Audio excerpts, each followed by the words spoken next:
ರೇಣುಕಾಸ್ವಾಮಿ ಕೊಲೆ ಪ್ರಕರಣದಲ್ಲಿ ಸಾಕಷ್ಟು ಬೆಳವಣಿಗೆಗಳಾಗ್ತಾ ಇದೆ. ಟ್ರಯಲ್ ಆಗ್ತಾ ಇದ್ದ ಹೊತ್ತಲ್ಲೇ ಸಾಕ್ಷಿಗಳ ಮೇಲೆ ಪ್ರಭಾವ ಅನ್ನುವಂತಹ ವಿಚಾರಕ್ಕೆ ಸಂಬಂಧಪಟ್ಟಂತೆ ಈ ಸುದ್ದಿ ಮತ್ತೆ ಮುನ್ನೆಲೆಗೆ ಬಂದಿತ್ತು. ಇದರಿಂದ ದರ್ಶನ್ ಅವರಿಗೆ ಸಂಕಷ್ಟ ಎದುರಾಗುತ್ತಾ ಅಂತ ಈಗ ದರ್ಶನ್ ಅವರ ಆಪ್ತ ಸ್ನೇಹಿತ ಪ್ರದೋಷೆ ಮಾಫಿ ಸಾಕ್ಷಿ ಹೇಳೋದಕ್ಕೆ ಕಾರಣ ಏನು, ಅಲ್ಲೂ ಕೂಡ ಮೇಜರ್ ಟ್ವಿಸ್ಟ್ ಇದೆ. ಆ ಕುರಿತ ಡೀಟೇಲ್ಸ್ ಅನ್ನ ಗ್ಯಾರಂಟಿ ನ್ಯೂಸ್ ನಿಮ್ಮ ಮುಂದೆ ಇಡ್ತಾ ಇದೆ. ಪ್ರದೋಷ್ ಮಾಫಿ ಸಾಕ್ಷಿ ಆಗೋದಕ್ಕೆ ಅಸಲಿ ಕಾರಣನಾದ್ರೂ ಏನು ಅಂತ. ಜೈಲಲ್ಲಿ ದರ್ಶನ್ ಪ್ರದೋಷ್ ನಡುವೆ ನಿಜಕ್ಕೂ ಅಂಥದ್ದೇನಾಯ್ತು? ಅಂದು ದೋಸ್ತಿ ಹಾಕಿದ್ದವರ ನಡುವೆ ಅತಿ ದೊಡ್ಡ ಫೈಟ್ ಜೈಲಲ್ಲಿ ನಡೆದು ಹೋಯ್ತಾ? ಇದರಿಂದ ವೈಮನಸ್ಸ ಜೊತೆಗೆ ಸೇರಿ ಕೊಲೆಗೆ ಸ್ಕೆಚ್ ಹಾಕಿದವರು ಕಿತ್ತಾಡ್ಕೊಂಡ್ಬಿಟ್ರ ಜೈಲಲ್ಲಿ. ಗ್ಯಾರಂಟಿ ನ್ಯೂಸ್ ನಲ್ಲಿ ದರ್ಶನ್ ಕೇಸ್ನ ಎಕ್ಸ್ಕ್ಲೂಸಿವ್ ಮಾಹಿತಿಯನ್ನ ನಿಮ್ಮ ಮುಂದೆ ಇಡ್ತಾ ಇದ್ದೀವಿ. ರೇಣುಕಾಸ್ವಾಮಿ ಮರ್ಡರ್ ಕೇಸಲ್ಲಿ ಮತ್ತೊಂದು ಮೇಜರ್ ಅಪ್ಡೇಟ್ ಇದು.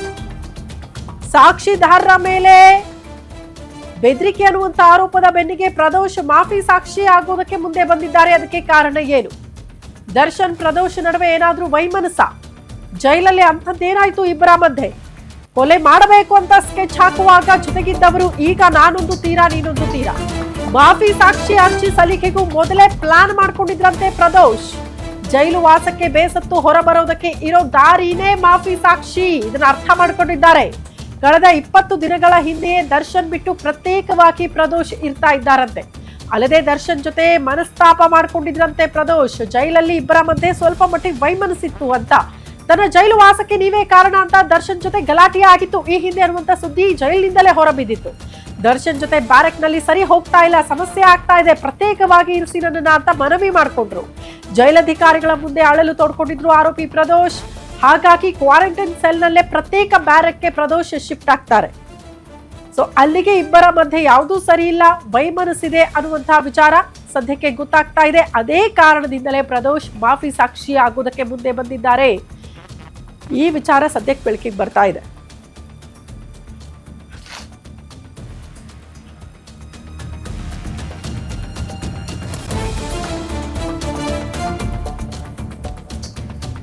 ಬಗ್ಗೆ ಮತ್ತಷ್ಟು ಡೀಟೇಲ್ಸ್ ಅನ್ನ ಕೊಡ್ತಾ ಹೋಗ್ತಾರೆ ಹಿರಿಯ ಪ್ರತಿನಿಧಿ ಅಜಯ್ ಕುಮಾರ್. ನೇರ ಸಂಪರ್ಕದಲ್ಲಿ ಜಾಯಿನ್ ಆಗ್ತಿದ್ದಾರೆ. ಅಜಯ್, ರೇಣುಕಾಸ್ವಾಮಿ ಕೊಲೆ ಪ್ರಕರಣಕ್ಕೆ ಸಂಬಂಧಪಟ್ಟಂತೆ ದಿನ ಬೆಳಗಾದ್ರೆ ಮೇಜರ್ ಬೆಳವಣಿಗೆಗಳಾಗ್ತಾ ಇದೆ. ಯಾಕೋ ಸುತ್ತಿ ಬಳಸಿ ದರ್ಶನ್ ಅವರಿಗೆ ಸಂಕಷ್ಟ ತರುವ ಬೆಳವಣಿಗೆಗಳೇ ಜಾಸ್ತಿ ಆಗ್ತಾ ಇದೆ. ಮೊನ್ನೆ ಸಾಕ್ಷಿದಾರರ ಮೇಲೆ ಬೆದರಿಕೆ ಆರೋಪ, ಈಗ ಪ್ರದೋಷ ಮಾಫಿ ಸಾಕ್ಷಿ ಆಗ್ಬಿಡ್ತೀನಿ ಅಂತ ಮುಂದೆ ಬರ್ತಿದ್ದಾರೆ. ಯಾವ ರೀತಿ ಸಂಕಷ್ಟ ಅಂತ ದರ್ಶನ್ ಅವರಿಗೆ ಈ ಎಲ್ಲ ಬೆಳವಣಿಗೆ?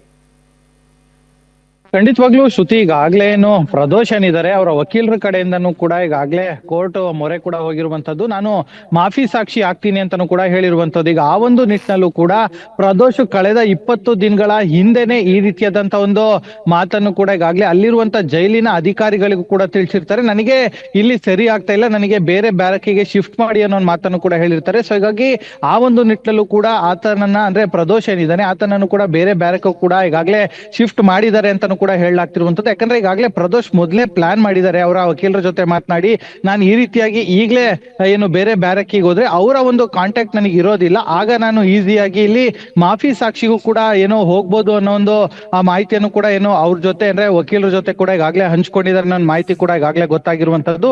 ಆ ಒಂದು ನಿಟ್ಟಿನಲ್ಲೇ ಜೈಲಿನ ಅಧಿಕಾರಿಗಳ ಜೊತೆ ಮಾತನಾಡಿ ಈಗಾಗಲೇ ಅವರು ಕೂಡ ಅಂದ್ರೆ ನಟ ದರ್ಶನ್ ಇಂದ ಕೂಡ ದೂರ ಆಗಿದ್ದಾರೆ. ಯಾಕಂದ್ರೆ ಈಗಾಗಲೇ ಅವ್ರಿಗೂ ಕೂಡ ಗಿಲ್ಟ್ ಕಾಡೋದಕ್ಕೂ ಕೂಡ ಶುರುವಾಗಿದೆ. ನಾನೇನು ಮಾಡದೇ ಇರುವಂತ ತಪ್ಪಿಗೆ ಈಗಾಗಲೇ ಬಹುತೇಕವಾಗಿ 2 ವರ್ಷ ಕೂಡ ಈಗಾಗಲೇ ಆ ಜೈಲ್ನ ಅನುಭವಿಸ್ತಾ ಇದ್ದೀನಿ ಅನ್ನೋ ಮಾತನ್ನು ಕೂಡ ಈಗಾಗಲೇ ಅವರು ಕೂಡ ಹೇಳ್ಕೊಂಡಿದ್ದಾರಲ್ಲಿ ಅವರ ವಕೀಲ ಜೊತೆಗೆ ಅವರ ಕುಟುಂಬದ ಜೊತೆ ಅಂತಾನೆ ಹೇಳ್ಬೋದು. ಸೊ ಹೀಗಾಗಿ ಆ ಒಂದು ನಿಟ್ಟಿನಲ್ಲೂ ಕೂಡ ಈಗಾಗಲೇ ಜೈಲಿನ ಅಧಿಕಾರಿಗಳು ಕೂಡ ಅವ್ರು ಹೇಳ್ದಂಗೆ ಬೇರೆ ಕಡೆ ಈಗಾಗಲೇ ಶಿಫ್ಟ್ ಮಾಡಿದ್ದಾರೆ. ಆ ಒಂದು ನಿಟ್ಟಿನಲ್ಲಿ ಈಗಾಗಲೇ ಕೋರ್ಟ್ ನಲ್ಲೂ ಕೂಡ ಈಗ ನಾಳೆ ಬಹುತೇಕವಾಗಿ ಏನು ಯಾವ ರೀತಿಯಾಗಿ ಆಗತ್ತೆ ಮುಂದೆ ಅನ್ನೋದು ಕೂಡ ನಾವು ಕಾದ್ ನೋಡ್ಬೇಕಾಗಿರುವಂತದ್ದು. ಯಾಕಂದ್ರೆ ಈಗಾಗಲೇ ಮಾಫಿ ಸಾಕ್ಷಿಗಾಗ್ಲೇ ಅರ್ಜಿಯನ್ನು ಕೂಡ ಹಾಕಿದ್ದಾರೆ. ಕೋರ್ಟ್ ಏನಾದ್ರು ಒಪ್ಪಿಗೆ ಕೊಟ್ರೆ ಪ್ರದೋಷ್ ಏನಿದ್ರೆ ಅವರು ಕೂಡ ಮಾಫಿ ಸಾಕ್ಷಿಗೆ ಈಗಾಗಲೇ ಒಳಗೊಳ್ತಾರೆ.